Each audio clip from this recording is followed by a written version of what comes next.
Hallelujah! Purihin ang Diyos na dakila't makapangyarihan sa lahat.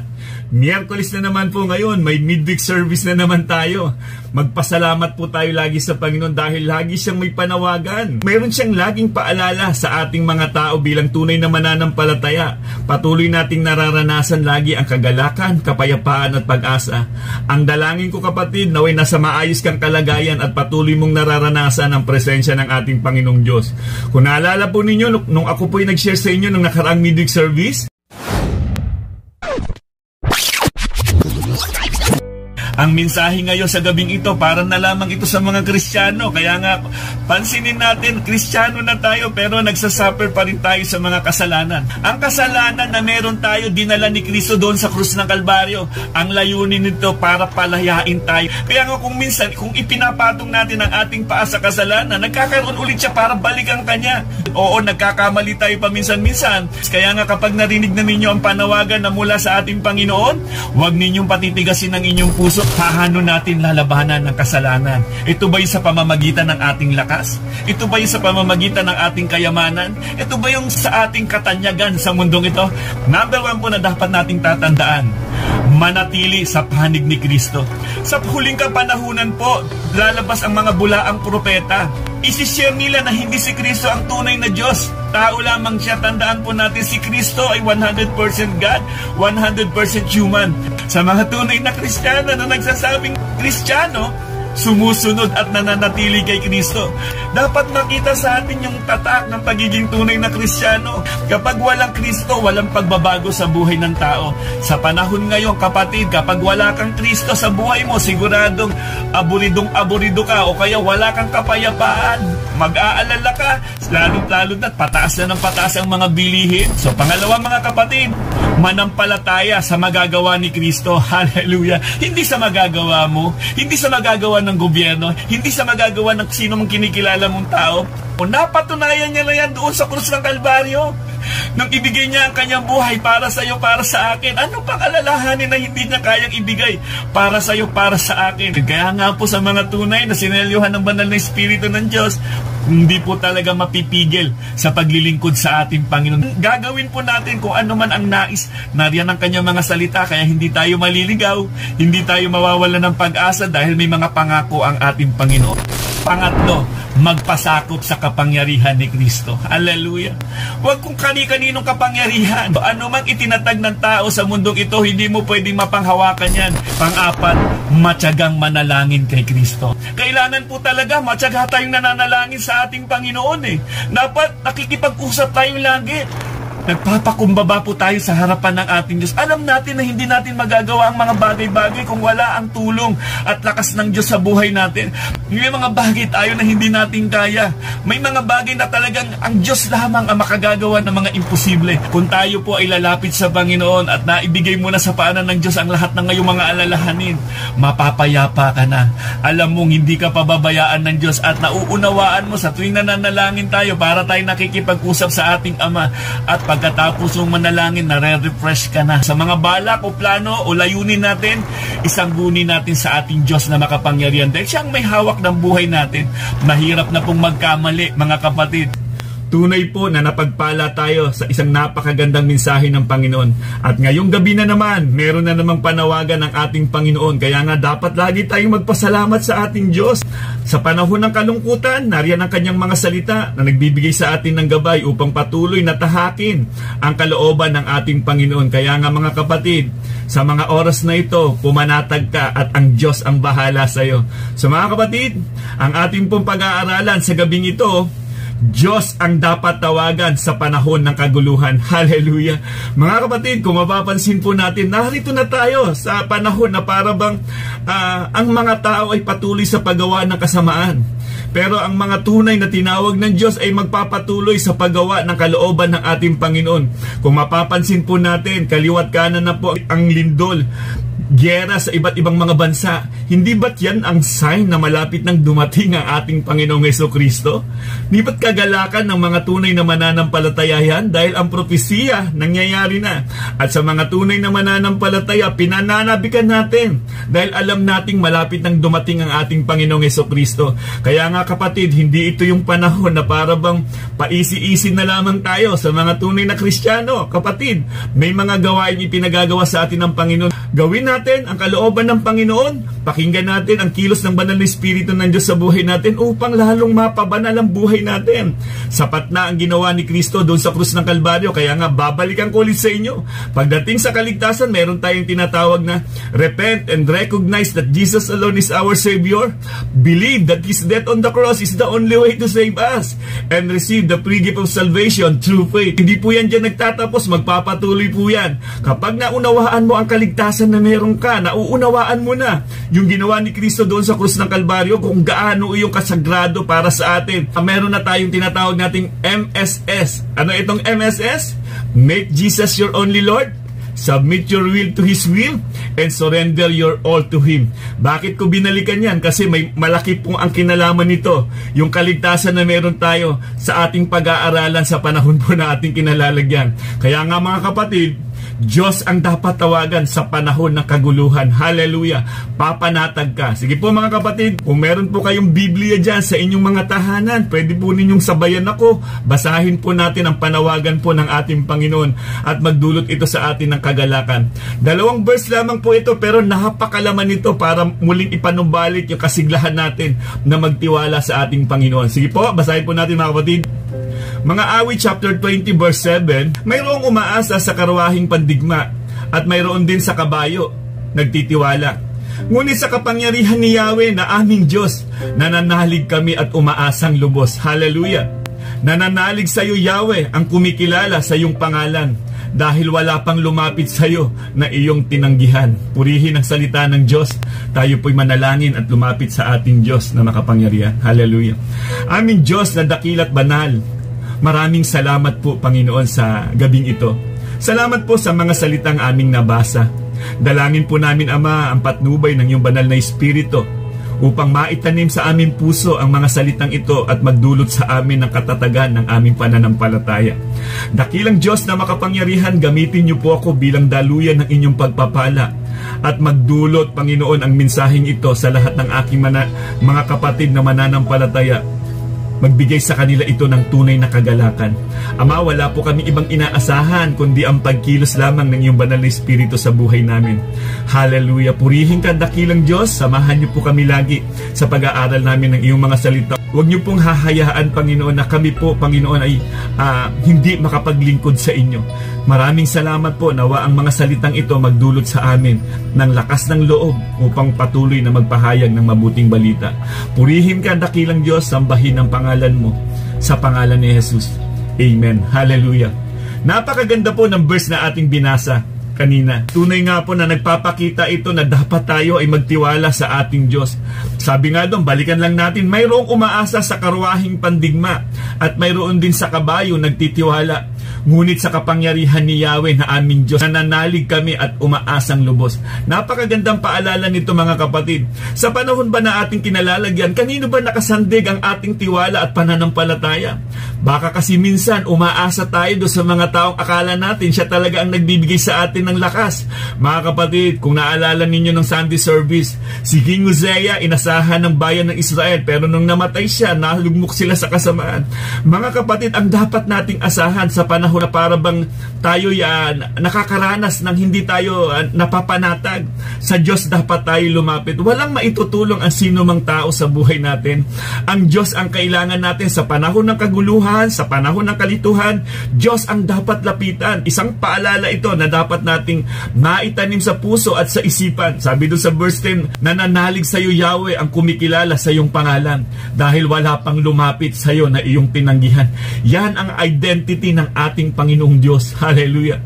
Ang Diyos natin ay nakakakita at nakaririnig. Hallelujah. Alam na alam ng Diyos ang ating mga pinagdadaanan. Kaya nga ang sabi dito, lumapit tayo sa ating Diyos at hindi niya tayo tatanggihan.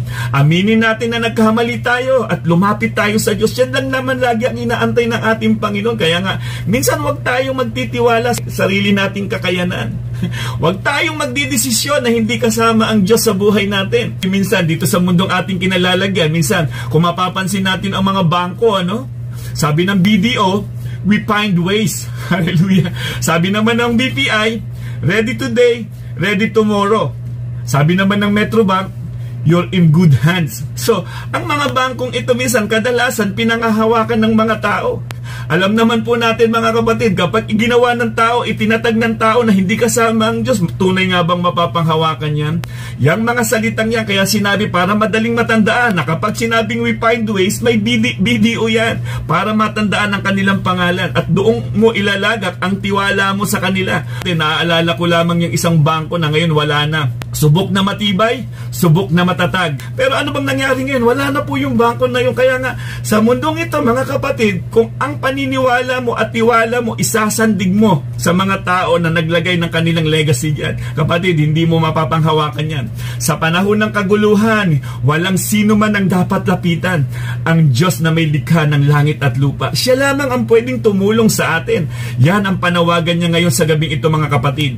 Kaya ating pakatandaan mga kapatid, mag-invest ka kay Kristo, siguradong hindi ka talo. Hallelujah. Tandaan mo yan.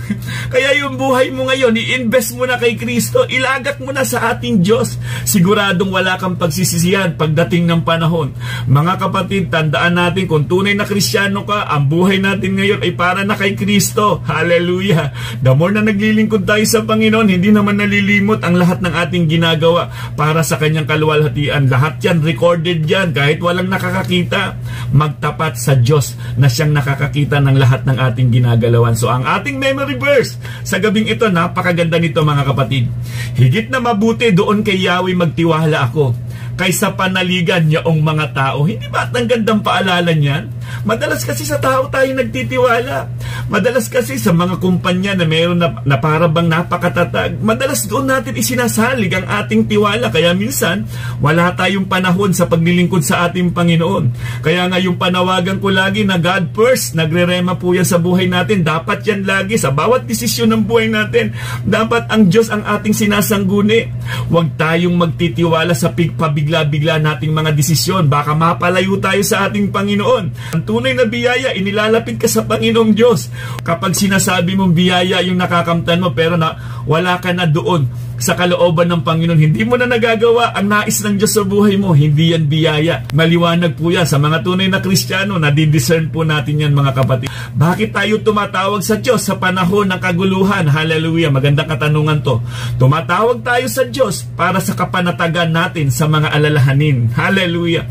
Tanging ang Diyos lamang po ang magbibigay sa atin ng kapanatagan. Hallelujah. Walang iba po mga kapatid. Gaano ka man kayaman, gaano ka man kasikat, gaano ka naman kakilala sa mundong ito kapatid, lagi itong paulit-ulit. Kung wala kang Diyos sa buhay mo, sigurado ako, lalamunin ka ng alalahanin sa buhay. Kailangan si Kristo sa buhay natin. Siya ang Diyos na dapat na maghari sa bawat pamilya natin. Siya dapat ang number 1 sa buhay natin. Magandang paalaala ito sa mga awit chapter 32 verse 10. Labis na magdurusa ang taong masama, ngunit ang tapat na pag-ibig ni Yahweh ang mag-iingat sa sino mang nagtitiwala sa Kanya. Hallelujah! Purihin ng Diyos. Hindi ba't kapag naririnig natin ang pangakong yan, ang salita ng Panginoon, di ba't nagdudulot sa atin yan ng kagalakan? Nagdudulot sa atin ng kapayapaan. Dahil salita lang talaga ng Diyos ang tunay nating sandigan. Tayong mga mananampalataya, napatunayan na natin ang pangako ng Diyos kailanman ay hindi mababali. So napakahalaga sa buhay ng isang tao na matuto laging magtiwala sa Diyos. Anumang mga pagsubok ang pinagdadaanan natin kapatid, magtiwala ka sa Panginoon, makikita mo, mabubuksan ang iyong spiritual eye. Kaya ka pala may pagsubok, nais ng Diyos na patatagin ang iyong pananampalataya. Huwag ka lamang liliko sa kaliwa, huwag ka liliko sa kanan, magpatuloy ka lamang. Dahil sa kabila ng pagsubok, yun pala ang dahilan ay lalo ka pang mapalapit sa ating Panginoon. Philippians chapter 4 verse 6 to 7. Huwag kayong mabalisa tungkol sa anumang bagay, Sa halip, hingin ninyo sa Diyos ang lahat ng inyong kailangan sa pamamagitan ng panalangin may pasasalamat. Hallelujah! At ang kapayapaan ng Diyos na hindi kayang maunawaan ng tao, ang siyang mag-iingat sa inyong puso at pag-iisip dahil sa inyong pakikipag-isa kay Kristo Jesus. Hallelujah! Kaya nga kapatid, kailangan lagi tayong connected kay Kristo. Dapat wag na wag kang hihiwalay. Kasi ang mga taong nakatingin sa'yo, hindi sila makakapaniwala. Sa kabila ng kawalan ka, pero bakit parang ang saya-saya mo? Yun yung ibinibigay, yung kapayapaan na nagmumula kay Kristo. Bakit ka pa hihiwalay? Bakit ka lalayo kay Kristo?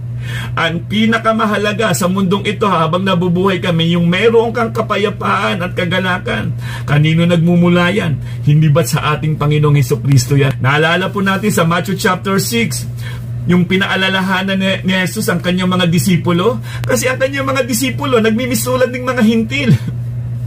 Kung ano yung ihinahangad-hangad ng mga hintil, ay ganun din sila, naaapektuhan din sila. Kaya nga, para bang na-rebuke sila ng Panginoon dito, napagsabihan sila na mastan ninyo ang mga ibon, hindi naman sila nag-ahasi, pero pinakakain sila ng Diyos. Higit pa kaya kayo, mga kapatid, kawangis natin ang Diyos. Pababayaan ba tayo ng Diyos? Minsan kadalasan, kaya lang naman pinababayaan tayo dahil hindi natin siya kinikilala. Hindi natin siya ino-honor. Kaya minsan nahihirapan ang buhay ng isang tao dahil nga nagdidesisyon tayo sa pamamaraan na gusto natin, hindi po sa pamamaraan ng Diyos.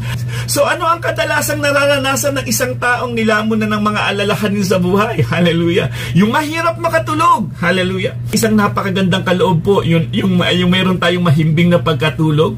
Kapag nilalamon ka na ng alalahanin, talaga nga namang mahihirapan kang makatulog. Para bang wala ng pag-asa, paano yung mga bayarin ko bukas? Paano yung gagawin ko? Nandyan na yung mga kaliwat kanan ng mga bayarin ko. Kapatid, tinuruan tayo ng Diyos na lumapit sa Kanya, manalangin sa Kanya, at isandig natin ang buhay natin sa Kanya.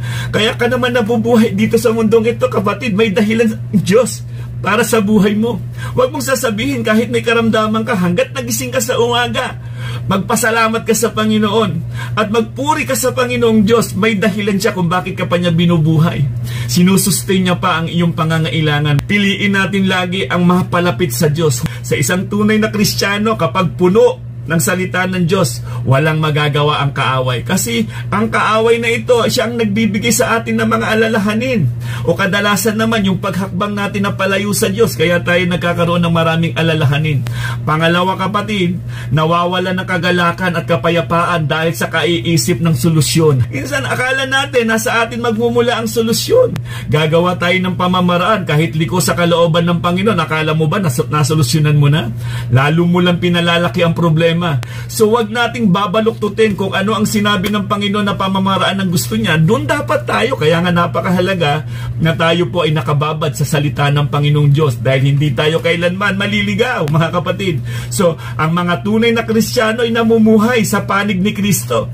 Kaya hindi siya namumuhay sa mga alalahanin. Kung maalala po natin sa Matthew chapter 6 verse 33, bakit lagi itong inuulit-ulit? Siguro madalas na itong nababanggit sa inyo, pero mga kapatid, napakahalaga kasi nito, baka makalimutan natin. Kaya nga ang sabi dun sa Joshua, pagmulay-mulayan ninyo araw at gabi ang salita ng Diyos upang wag tayong maligaw, upang matutunan natin gamitin ang kapangyarihan ng salita ng Diyos. Matthew chapter 6 verse 33, ngunit higit sa lahat ay pagsikapan ninyo na kayo'y pagharian ng Diyos at mamuhay ng ayon sa kanyang kalooban, at ibibigay niya sa inyo ang lahat ng inyong pangangailangan. Napakaganda nito.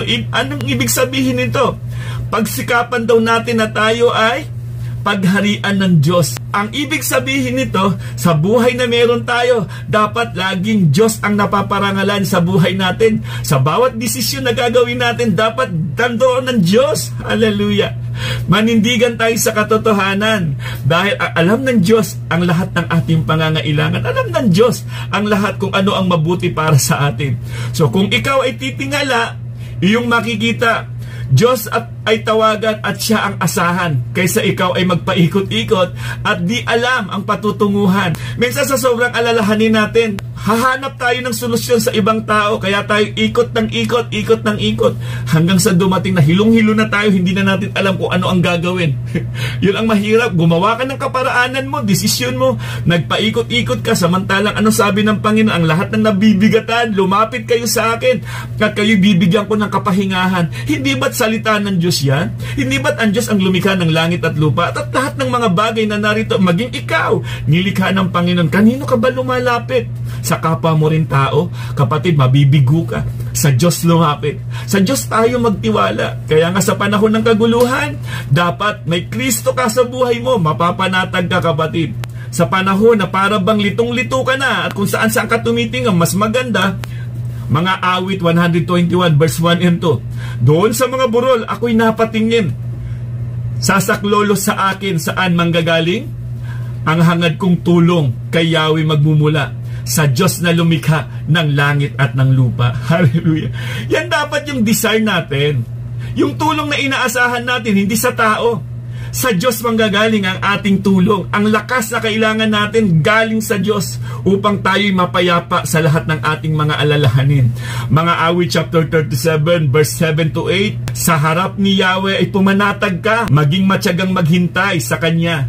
Huwag mong kainggitan ang gumiginhawa sa likom paraan. Umunlad man sila, huwag kang mapupuot ni mababalisa.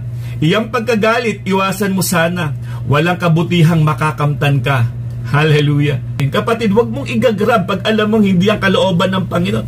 Isa sa mga halimbawa dito sa araw ng pananambahan, alam mong araw ng pagsamba, bakit naman nagpapakaabala ka pa gabing-gabi na, nagpapakahirap ka, kaya tuloy pagising mo sa umaga, hirap na hirap ka, samantalang may pangako ang Panginoon. Mga kapatid, tandaan po natin, huwag mong hayaan na ang desisyon mo ay lalayo ka sa Diyos. Pahalagahan mo ng higit ang Diyos. Kapag nakita ng Panginoon, napatunayan niya kung gaano ka ka-faithful sa Kanya, mamamangha ka sa gagawin ng Panginoon sa buhay mo. Kahit mga unbeliever, pwede niyang gamitin para pagpalain ka, kapatid. Manindigan lamang po tayo kung ano ang tama, kung ano ang pinagagawa ng ating Panginoong Diyos. Sabi dito sa mga awit 112 verse 7, masamang balita'y hindi nagigitla, matatag ang puso't kay Yahweh tiwala. Ano man ang marinig mo, mga masasamang balita sa panahon ngayon, basta't may pagkilala ka sa Diyos na makapangyarihan sa lahat, anumang balitang yan, hindi ka mangangamba. Dahil alam mo, ang puso mo'y matatag na kay Yahweh nagtitiwala. Sa ating Panginoong Hesukristo magtiwala. Bakit tayo tumatawag sa Diyos sa panahon ng kaguluhan? Tumatawag tayo sa Diyos para sa kapanatagan natin sa mga alalahanin. Pangalawa, mga kapatid, tumatawag tayo sa Diyos para sa katugunan sa ating mga pangangailangan. Hallelujah. Dapat siya lagi. Kung may mga problema man tayo sa panghinaharap natin, siya ang una nating lapitan. Humingi tayo ng tulong sa Kanya. Baka naman kasi minsan, yung mga desisyon natin na hindi nakalulugod sa harapan ng Diyos, hinahakbang natin. Alam na natin ang salita ng Panginoon. Madalas, maraming mga Kristiyano talagang alipin pa rin sa pangungutang. Sa ating mga tunay na Kristiyano, tayo po ang daluyan ng pagpapala. Bakit parang hikahusga? Baka kasi mali ang ating mga desisyon. Baka sa panahon kasi na para bang nandyan na yung mga pagsubok, takbo kung kani-kanino. Hindi ba dapat lumuhod muna sa Panginoon at antayin mo? Antayin mo ang pagkilos ng Diyos kung paano siya kikilos sa buhay mo. Maaaring yung taong nagpautang sa iyo, maaaring hipuin ng Panginoon at siya mismo sasabi sa iyo, kakausapin ka, naiintindihan ko ang kalagayan mo. Minsan kasi nangangamba tayo, nauuna yung takot natin kaysa lumapit sa Diyos. Hindi ba, kapatid? Dapat, kapag may problema, o hindi lang may problema, dapat yung communication natin kay Lord, dapat consistent yan. Dapat lagi tayong nananalangin sa Panginoon. At yung patotoo natin, bilang tunay na Kristiyano, wag na wag masisira sa buhay natin. Ano sabi dito sa mga awit, chapter 23 verse 1? Si Yahweh ang aking pastol, hindi ako magkukulang. Hallelujah. Dapat yan ang dinideklara natin sa buhay natin. Si Kristo ang aking pastol, hindi ako magkukulang. Hallelujah. Dapat ay lagi ang dinideklara sa buhay natin. Sabayan din po natin ang pagkilos at pagtrabaho. Kailanman sa mga tunay na kumilala at nanampalataya sa tunay na Diyos, kailanman ay hindi namalimos at hindi naghirap. Dahil nga ang Diyos ang ating kasama. Huwag mong akalain na kapag humiling ka ngayon ay andiyan kagad instant. Hindi naman genie ang ating Diyos. Mga kapatid, meron siyang takdang panahon at ang takdang panahon niya napaka-perfecto niyan. Alam niya ang pamamaraan niya para sa iyo. Alam niya kung kailan niya ibibigay ang mga pagpapalang para sa iyo. Kailangan mo nang malaman kung ano ba ang number 1 dyan sa puso mo, sa isip mo. Sino ba ang number 1 dyan? Baka naman kasi, kapag ibinigay sa iyo ang pagpapalang niya, baka mag-enjoy ka na. Mag-enjoy ka sa mundo at iwanan mo ang Diyos na nagpapala sa iyo, kapatid. Kaya nga, makontento tayo kung ano man ang meron tayo ngayon. Ipagpasalamat natin lagi sa Panginoong Diyos at hayaan mo sa bawat hakbang mo, bawat paglakad mo, mararanasan mo ang biyaya ng Panginoong Diyos. Isaiah chapter 60 verse 22, Ako si Yahweh, kaagad tutupad sa aking mga pangako. Kapag dumating na ang takdang panahon, may tamang panahon ng Diyos sa buhay po natin. Huwag kang mainip. Magpatuloy ka lamang na magtiwala sa ating Panginoon. Maglingkod ka, ihakbang mo ang pananampalataya mo sa Panginoon. Magtiwala ka na ang Diyos ang kasama mo. Hindi ka niya iiwan, hindi ka niya pababayaan. So likas sa tao ang maghahangad ng mga bagay-bagay na di naman niya talaga kailangan. Pansinin po natin kapag sale sa mga mall, lalo na't pag mayroong kang pera, minsan, buy one take one, bibilin mo. Ang tanong dapat yan, kailangan ko ba talaga itong bagay na ito? Bibilin mo at itatambak mo lamang sa isang bakanting kwarto mo. Hindi mo naman talaga nagamit. Di ba? Minsan wala tayong karunungan. Minsan kasi nadadala tayo sa nakikita ng ating mga mata. Kasi akala natin, nagbibigay sa atin talaga ng kasiyahan yung mga inaalok ng sanlibutan. Tandaan po natin, humingi tayo lagi ng karunungan sa ating Panginoong Diyos. Kaya nga napakahalagang paalala ng John 15 verse 7, Kung nananatili kayo sa akin at nananatili sa inyo ang aking mga salita, hingin ninyo ang anumang nais ninyo at ibibigay iyon sa inyo. Hallelujah. Ang una po pala mga kapatid, dapat tayo ay nananatili sa salita ng Diyos. Nananatili sa ating Panginoong Hesukristo. Kapag puno tayo ng salita ng Panginoon, hindi ka hihingi ng mga bagay-bagay. Dahil alam mo, ang lahat ng mga bagay na yan ay lilipas. Ang hihingin mo sa Panginoong Diyos ay yung magamit ang buhay mo ayon sa kaluwalhatian ng ating Diyos. Hallelujah. Yun yung dapat na maging susi. Dapat bumabad muna tayo sa salita ng Diyos para hindi tayo maligaw sa ating pananalangin. Huwag tayong makiayon sa takbo ng sanlibutang ito dahil alam natin yung identity natin, di ba? I know who I am. Alam na natin kung sino tayo. Si Kristo ang ating kasama. Philippians chapter 4 verse 19. At buwat sa hindi mauubos na kayamanan ng Diyos, ibibigay niya ang lahat ng inyong kailangan sa pamamagitan ni Kristo Jesus. Walang pagpapalang spiritual kung hindi ka nakakonect kay Kristo. Kasi ang pagpapala ng Diyos, lahat ibibigay niya sa iyo ayon sa kalooban ng Diyos. Tandaan mo yan kapatid, hindi yan sa kalooban mo, hindi yan sa gusto mo. Ayon sa napakagandang plano ng Diyos sa buhay mo. Pahalagahan natin ang bawat pinagagawa sa atin ng Panginoon. So, bakit tayo tumatawag sa Diyos sa panahon ng kaguluhan? Pangatlo na po. Una, tumatawag tayo sa Diyos para sa kapanatagan natin sa mga alalahanin. Pangalawa, tumatawag tayo sa Diyos para sa katugunan sa ating mga pangangailangan. Pangatlo po mga kapatid, tumatawag tayo sa Diyos para sa katatagan sa panahon ng kahinaan. Amen. Hallelujah. Dumarating sa panahon natin yung manghihina din po tayo. Dahil nga hindi pa naman nag-glorify yung katawan natin. Nandito pa rin tayo sa mundo na punong-punungan ng kaguluhan. Darating din talaga sa panahon natin na panghihinaan tayo.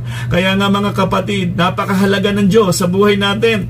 Mga Awit chapter 28 verse 7, Si Yahweh ang lakas ko at kalasag, tiwala ko'y sa Kanya nakalagak. Tinutulungan niya ako at pinasasaya, sa awiting pinasasalamatan ko siya. Hallelujah. Maaasahan natin ang lakas na nagmumula sa ating Panginoon. Kaya sabi ni Apostol Pablo sabi niya, nagagawa ko ang lahat ng ito dahil sa lakas na kaloob sa akin ni Kristo. Tayo pong mga Kristiyano, kaya nating i-claim yan. Basta't ginagawa natin ang kalooban ng ating Panginoon. Magagawa natin ang mga bagay-bagay dahil sa lakas na kaloob sa atin ng Panginoon. Kailangan lang nakakonect tayo kay Kristo, kapatid. Huwag mong pababayaan ang relasyon natin sa ating Panginoong Diyos. Dapat laging nag-aalab yan. Isang napakagandang paalala ng ating Diyos kay Joshua. Joshua chapter 1 verse 9, Tandaan mo ang bilin ko. Hallelujah. Magpakatatag ka at lakasan mo ang iyong loob. Huwag kang matatakot o mawawalan ng pag-asa, sapagkat akong si Yahweh na iyong Diyos ay kasama mo. Saan ka man magpunta. Yan ang pangako ng Diyos sa buhay po natin, mga kapatid. Ang bilin na ito ni Yahweh kay Joshua sa Old Testament. Ang ating Panginoong Hesukristo ay may bilin din po sa New Testament. Alam niyo po ba yung Great Commission? Alam niyo po bang may kalakip na pangako ang ating Panginoong Hesukristo dyan? Ang sabi ng Panginoon, bautismohan ninyo ang lahat ng mga tao sa pangalan ng Ama, ng Anak at ng Espiritu Santo. At turuan ninyong sumunod. Hallelujah! Hindi po nagtatapos doon. Meron pa rin po. Turuan ninyong sumunod. Ito ang napakagandang pangako. Gaya ng pangako ng Panginoon kay Joshua, ito din po ang pangako sa lahat ng mga tumutupad sa kalooban ng Diyos. Ang sabi niya, sasamahan ko kayo hanggang sa dulo ng mundo. Mga kapatid, kapag yan ang pangako ng Diyos, hindi ba gagawin natin ang nais ng Diyos? Gagawin natin ang misyon. Hallelujah! Dahil alam natin, naroroon ang pagpapala ng ating Panginoon. Hindi niya tayo iiwan, hindi niya tayo pababayaan kung ang buhay natin ay nakaangkla sa layunin ng Diyos. Sa sino mang taong nagtatapat sa Panginoong Diyos, walang pagsisisihan pagdating ng panahon. Isaiah chapter 40 verse 31, ngunit muling lumalakas at sumisigla ang nagtitiwala kay Yahweh. Lilipad silang tulad ng mga agila. Sila'y tatakbo ngunit hindi mapapagod. Sila'y lalakad ngunit hindi manghihina. Tayo pong nagtitiwala sa ating Panginoong Hesukristo. Isusustain niya ang lakas na kailangan natin. Sa panahon ng kahinaan, ang Diyos ang magpapalakas sa atin. Pahalagahan natin ang bawat gawain na inilagay sa atin ng Diyos, dahil dyan mapapatatag ang ating pananampalataya. Sa Diyos tayo ay lumapit at magtiwala, dahil ang kalakasan ay sa Kanya lamang nagmumula. Purihin ang Diyos. Hallelujah! Sa mga awit chapter 32 verse 10, labis na magdurusa ang taong masama, ngunit ang tapat na pag-ibig ni Yahweh ang mag-iingat sa sino mang nagtitiwala sa Kanya. Purihin ang Diyos. Napakaganda, napakadami ng pangako ng Diyos, di ba mga kapatid? So, bakit pa tayo mag-aalala sa panahon ng kaguluhan na ito? Eh, meron tayong Diyos na siyang lumikha sa iyo. Kailangan lang dyan sa buhay na meron tayo, mga kapatid, maluluwalhati ang Diyos sa buhay natin. Tandaan mo yan, yan ang misyon mo, yan ang layunin natin. Luwalhatiin ng Diyos sa buhay na meron tayo. Mga kapatid, isang napakagandang paalala.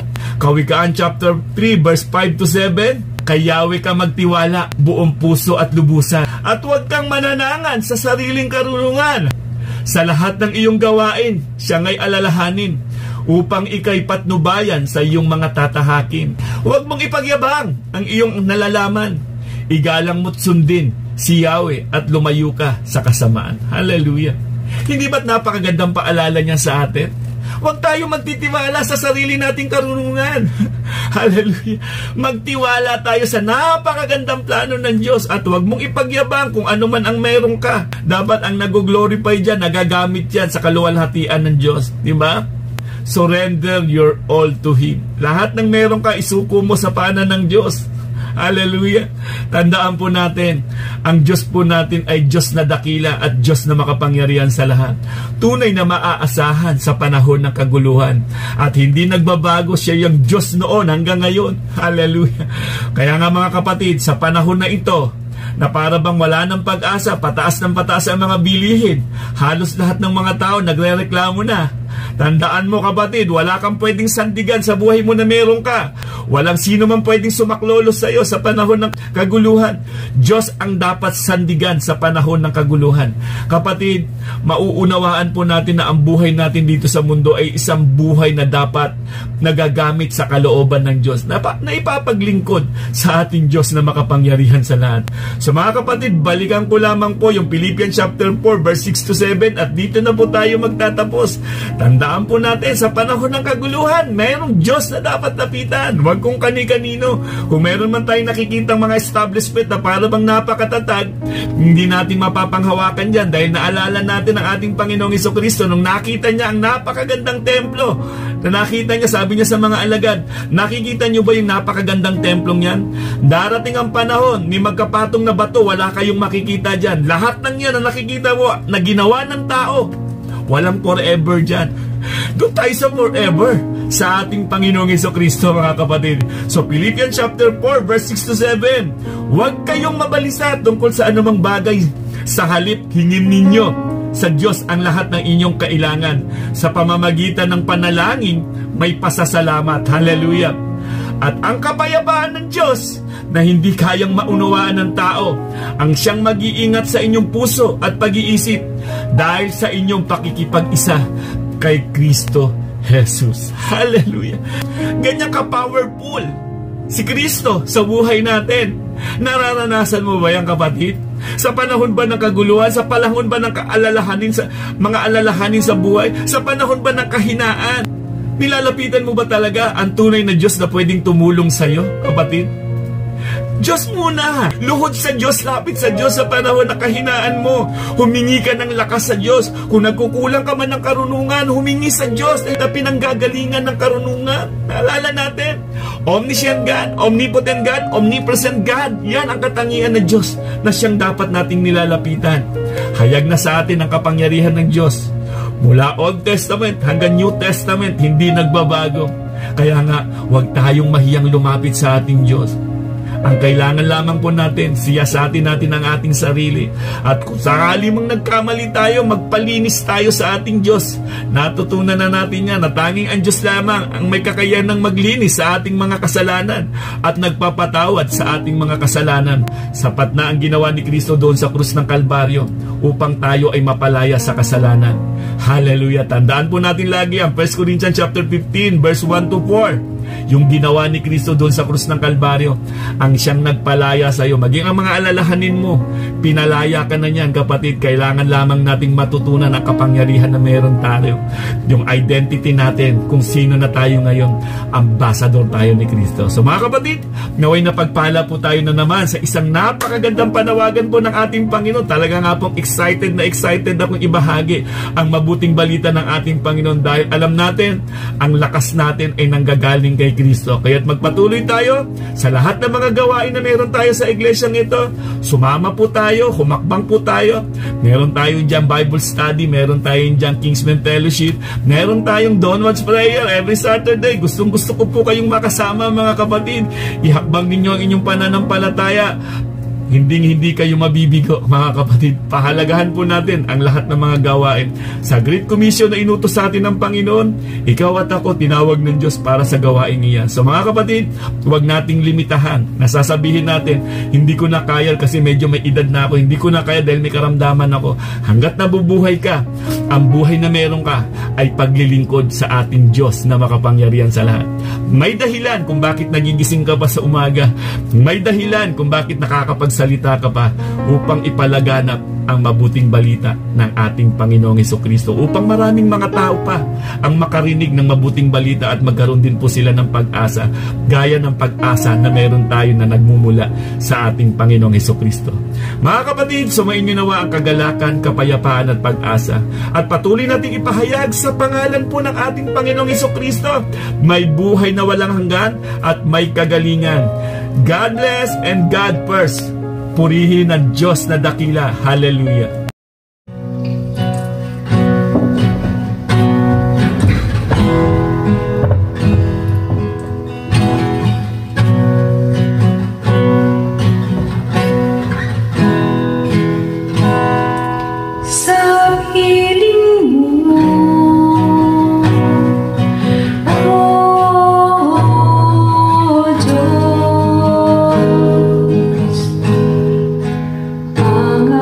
Ang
Ang ngalan mo'y tanging kanlungan ko, pag-ibig mo tanging kublihan ko. Ang ngalan mo tanging sandigan ko, pag-ibig mo.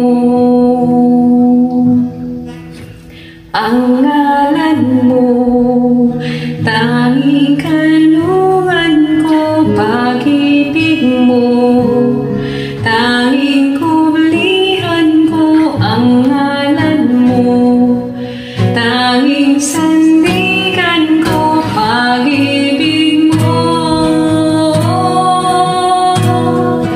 Ang ngalan mo tanging kanlungan ko, pag-ibig mo tanging kublihan ko. Ang ngalan mo tanging sandigan ko, pag-ibig mo. Magtitiwala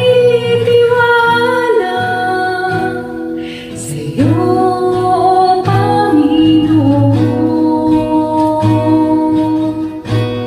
Ikaw ang kailangan sa habang panahon.